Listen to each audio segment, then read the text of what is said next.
Hello students. आज की online class में आप सभी का स्वागत है।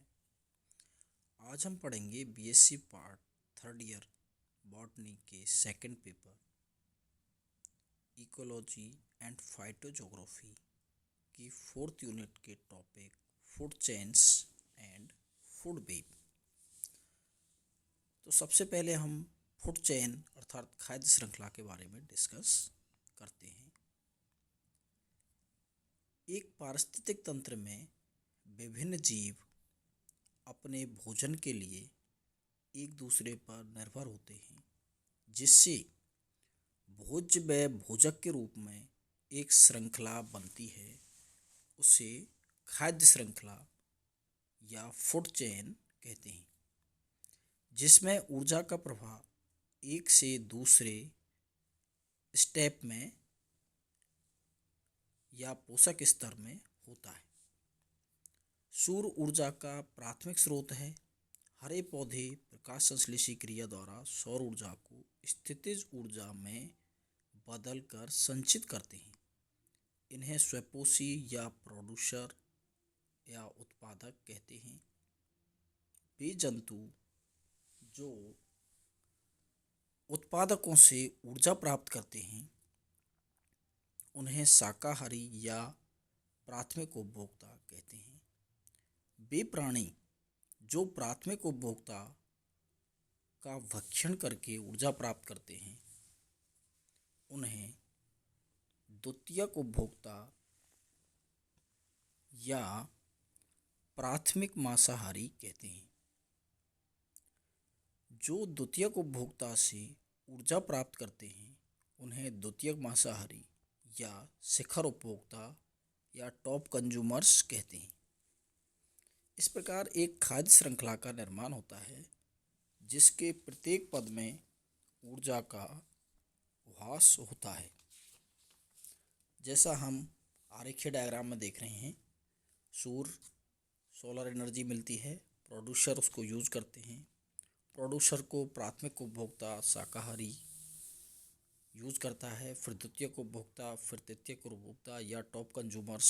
जब टॉप कंज्यूमर्स का डेथ एंड डे होता है तो डिकम्पोजर्स या अपघटक उसे सीधे प्रोड्यूसर के यूज़ करने के लिए उसके मूल तत्वों में विघटित कर देते हैं। अगर अपघटक के बाद भी फिर ट्रांसफॉर्मर्स उसको अपने मूल तत्वों में विघटित करके प्रोड्यूसर को यूज़ के लिए दे देते हैं। तो इस तरीके से प्रकृति में एक फूड चेन का चक्र चलता रहता है। एक शाकीय खाद्य श्रृंखला हम देख रहे हैं, जैसा कि घास प्रोड्यूसर हो गया। घास को हिरन खा रहा है तो प्राथमिक उपभोक्ता हो गया। हिरन को शेर खा रहा है तो वो टॉप कंज्यूमर्स।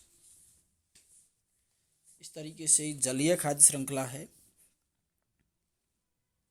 शैवाल एवं फ्लोटिंग प्लांट्स को जूप्लैंक्टॉन्स, फिर इंसेक्ट को छोटी मछलियाँ, छोटी मछलियों को बड़ी मछलियाँ। इसी प्रकार ग्रासलैंड में दूसरी जो फूड चेन है, उसमें ग्रास को कीट खा रहे हैं, कीट को मेढक, मेढक को सर्प और सर्प को बाज। तो इस तरीके से ये फूड चेन चलती रहती है। अब इसी में अगला टॉपिक है अपना फूड वेब अर्थात खाद्य जाल।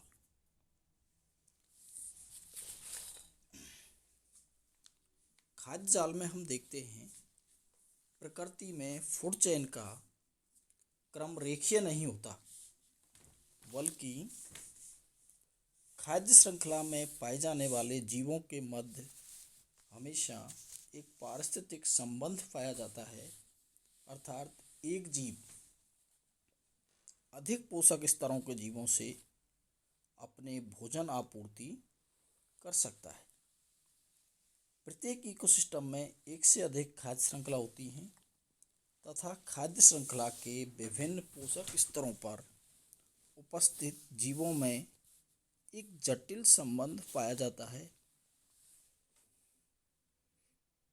इस प्रकार प्रकृति में खाद्य विकल्प पाए जाते हैं, जिनके कारण एक इकोसिस्टम में सभी जीव एक दूसरे से कई फूड चेन के रास्ते अपनाकर एक जाल का निर्माण करते हैं, अर्थात दूसरे शब्दों में हम कह सकते हैं एक दूसरे से एक जाल के रूप में जुड़े रहते हैं।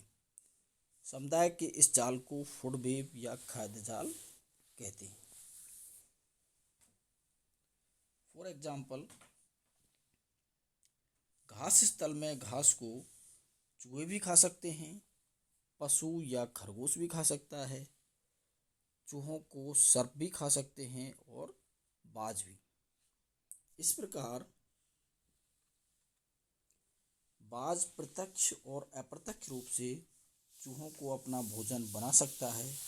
अतः इकोसिस्टम में एनर्जी फ्लो के वैकल्पिक परिपथ पाए जाते हैं, जिनके कारण इकोसिस्टम में सभी जीव एक दूसरे से एक जाल के रूप में श्रृंखलाबद्ध जुड़े हुए होते हैं। इसी को इकोलॉजी की भाषा में हम फूड वेब या खाद्य जाल कहते हैं। जैसा कि हम देख रहे हैं, ग्रास को रैबिट भी खा रहा है, रैट भी खा रहा है, टिड्डा भी खा रहा है। रैबिट, रैट, टिड्डे को फ्रॉग, रैबिट रैट को ईगल, फ्रॉग को ईगल, इधर स्नेक, पीकॉक। तो एक तरीके से कई खाद्य श्रृंखलाओं का एक जाल बन गया है, तो उसको हम कहते हैं फूड वेब। जब एक भक्षक कई प्रकार का भोजन खाता है और प्रत्येक प्रकार का भोजन अलग अलग जंतुओं द्वारा खाया जाता है, तो एक समानांतर खाद्य श्रृंखला का निर्माण नहीं होता, बल्कि ये खाद्य श्रृंखला आपस में एक दूसरे से एक जाल के रूप में उल्टी सीधी जुड़ी रहती है। इस खाद्य संबंध को खाद्य जाल कहते हैं। जैसा कि हम सामने डायग्राम में देख रहे हैं, घास है। घास को भेड़, बकरी, हिरन, खरगोश, चूहा, कीट, कई जो प्राइमरी कंज्यूमर हैं वो यूज कर रहे हैं। उसके बाद भेड़ को भेड़िया, बकरी को भी भेड़िया खा रहा है, हिरन को भी भेड़िया खा रहा है, कुत्ते को भी भेड़िया खा रहा है, उधर बिल्ली को भी कुत्ता, कुत्ते को भेड़िया, भेड़ियों को शेर, इधर कीट को मेढक, सर्प, बाज, बाज को शेर। तो इस तरीके से एक कॉम्प्लिकेटेड स्ट्रक्चर हमको दिखती है, उसको हम फूड वेब या नेट या खाद्य जाल कहते हैं। पारिस्थितिक तंत्र की स्थिरता या स्थायित्व को बनाए रखने में खाद्य जाल एक महत्वपूर्ण भूमिका निभाता है।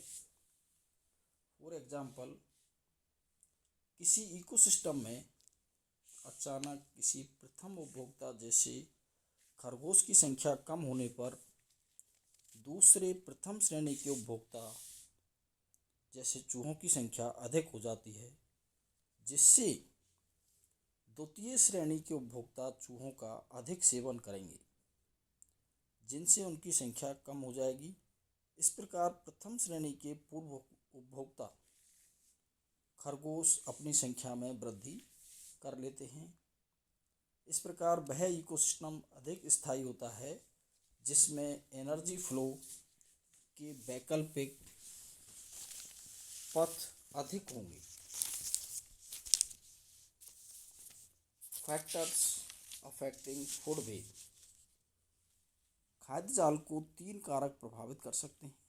फर्स्ट है length of food chain, second भोजन प्रवृत्तियों के कारण जीवों में पाई जाने वाली विविधताएं, थर्ड फूड चेन में विभिन्न उपभोक्ता स्तरों पर भिन्न भिन्न विकल्प।